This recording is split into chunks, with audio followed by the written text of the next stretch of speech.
Halo, Shalom saudara-saudari yang terkasih dalam Kristus. Apa kabarnya dalam hidup baru yang dijalani saat ini? Semoga semuanya dalam keadaan sehat dan tetap di dalam damai sejahtera dan kasih dari Tuhan kita. Salam kenal dengan saya Rivi, umat lingkungan Santo Yohanes Beckman, Paroki Pluit Gereja Stella Maris.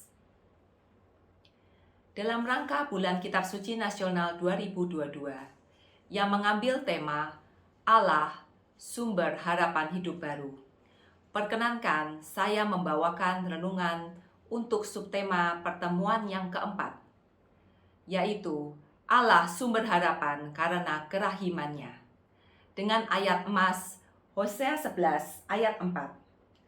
Aku menarik mereka dengan tali kesetiaan, dengan ikatan kasih. Situasi pandemi dengan segala penderitaan dan tantangannya dapat membuat sejumlah orang memiliki pandangan bahwa Tuhan adalah sosok yang diam dan menjauh. Di manakah Tuhan selama pandemi ini? Tuhan juga kadangkala dianggap sebagai sosok yang kejam. Kenapa Tuhan membiarkan pandemi ini terjadi? Bahkan ketika kematian dan kehilangan terjadi, Tuhan dipertanyakan belas kasih dan kerahimannya. Benarkah pandangan ini? Pada waktu bangsa Israel dituntun Tuhan keluar dari Mesir, mereka pun mengalami hal yang sama. Bangsa Israel mulai bersungut-sungut dan meragukan Tuhan ketika mereka mengalami kelaparan. Lebih baik tinggal di Mesir, mereka tidak pernah kelaparan walaupun ditindas. Tetapi pada kenyataannya, sebenarnya Tuhan selalu memelihara mereka. Oleh karena itu, kita juga diajak untuk mengganti pandangan yang keliru tentang Tuhan. Untuk mengganti pandangan kita membutuhkan pertobatan. Itulah satu-satunya jalan untuk masuk dan mengerti mengenai rencana Tuhan yang ada di dalam berbagai kehidupan kita. Kita juga dapat mengerti dan mengenal Tuhan dengan lebih dalam lagi, dan menempatkan hidup kita dalam kerangka sabda Tuhan serta perintahnya. Bila dilihat dari kacamata iman, kita juga bisa melihat sebenarnya ada efek positif dari pandemi ini. Contohnya, timbulnya kebiasaan yang baik, pola hidup yang bersih dan sehat, waktu untuk keluarga yang lebih banyak, sehingga komunikasi dan relasi menjadi meningkat. Solidaritas juga mulai semakin timbul bagi sesama yang menderita.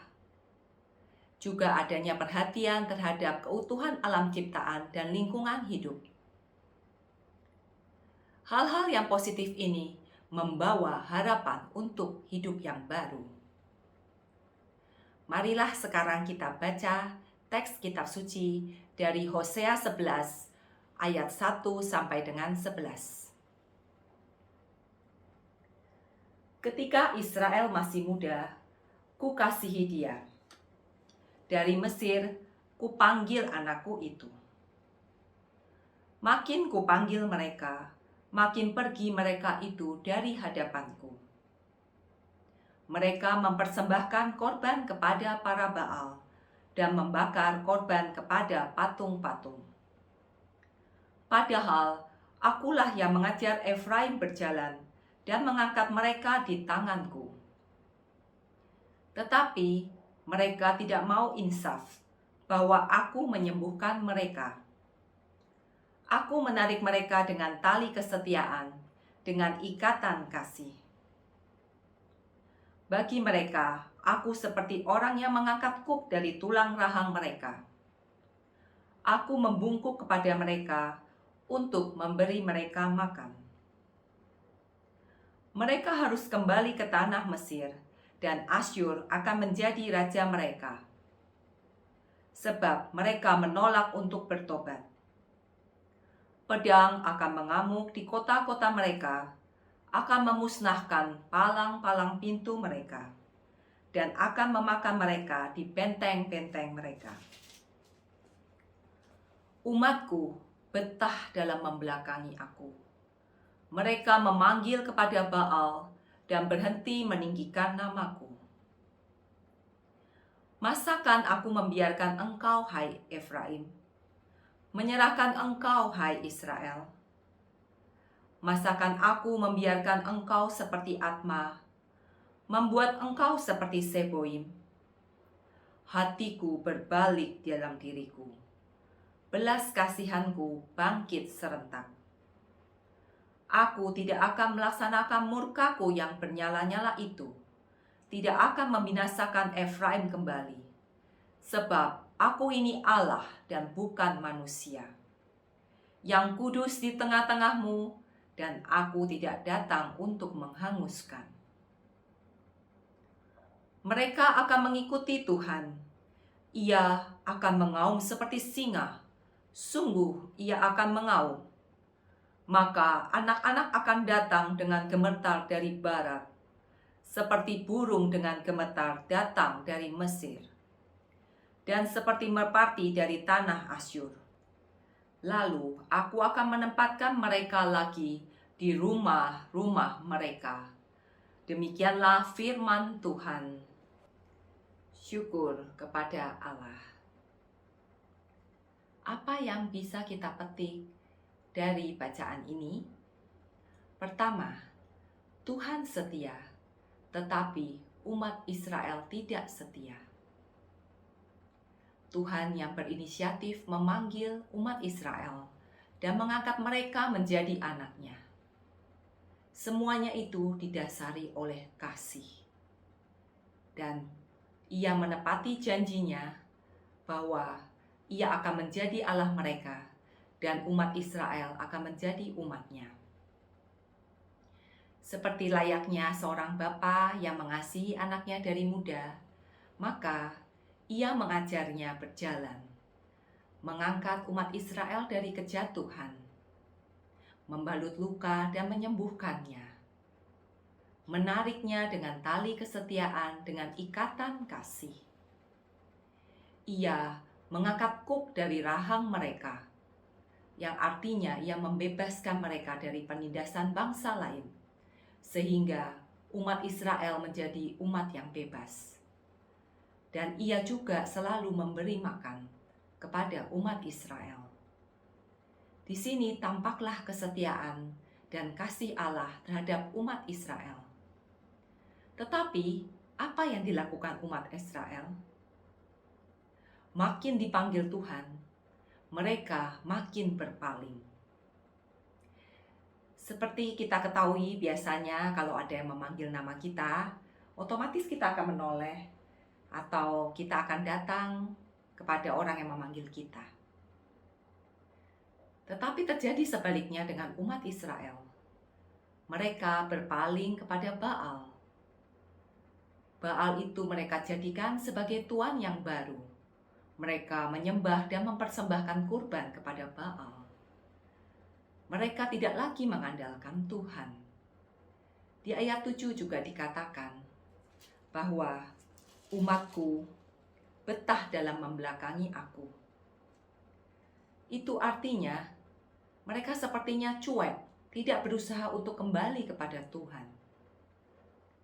Nah, ketidaksetiaan umat Israel ini akan membawa konsekuensi kepada mereka, yaitu mereka akan kembali ke Mesir dan mengalami penindasan. Selain itu, dinubuatkan oleh Hosea bahwa mereka akan dikuasai oleh Asyur yang akan membuat mereka mengalami perbudakan di tanah mereka sendiri. Poin kedua yang kita bisa lihat adalah Tuhan yang sangat baik dan maha rahim. Menghadapi umat Israel sebagai anaknya yang tidak setia, Tuhan tidak menghukum mereka. Kita bayangkan diri kita sebagai orang tua yang mengasihi anak. Kadang kita menghadapi anak yang menjalani kesalahan yang sama, terus-menerus diulang. Rasanya kita mau marah. Bahkan kita memberikan hukuman dan konsekuensi. Tetapi tidak dengan Tuhan. Karena di sini dikatakan bahwa Aku ini Allah dan bukan manusia. Tuhan memberikan batasan yang jelas bahwa Dia adalah Allah, sehingga Dia tidak menggunakan cara-cara manusia untuk menghukum. Tetapi Ia memiliki kasih untuk menuntun umat Israel ke jalan yang benar. Dan di sini juga ditegaskan bahwa Dia adalah yang kudus di tengah-tengahmu dan tidak akan datang untuk menghanguskan. Artinya, Tuhan ada selalu di tengah-tengah umat Israel. Demikian pula Tuhan akan ada selalu di tengah-tengah kita. Bagaimana cara Tuhan untuk memanggil kembali anaknya yang sudah tidak setia dan durhaka? Di sini kita masuk ke poin ketiga. Tuhan akan datang mengaum seperti singa. Kita tahu bahwa Tuhan adalah penguasa. Tidak ada seorang makhluk pun yang dapat menghindari dari auman Tuhan. Di sini, umat Israel datang dengan gemetar dan sujud menyembah Tuhan. Gemetar ini sebenarnya melambangkan bahwa umat Israel pada akhirnya bertobat dan menyadari kesalahannya. Dan mereka ingin kembali kepada Tuhan.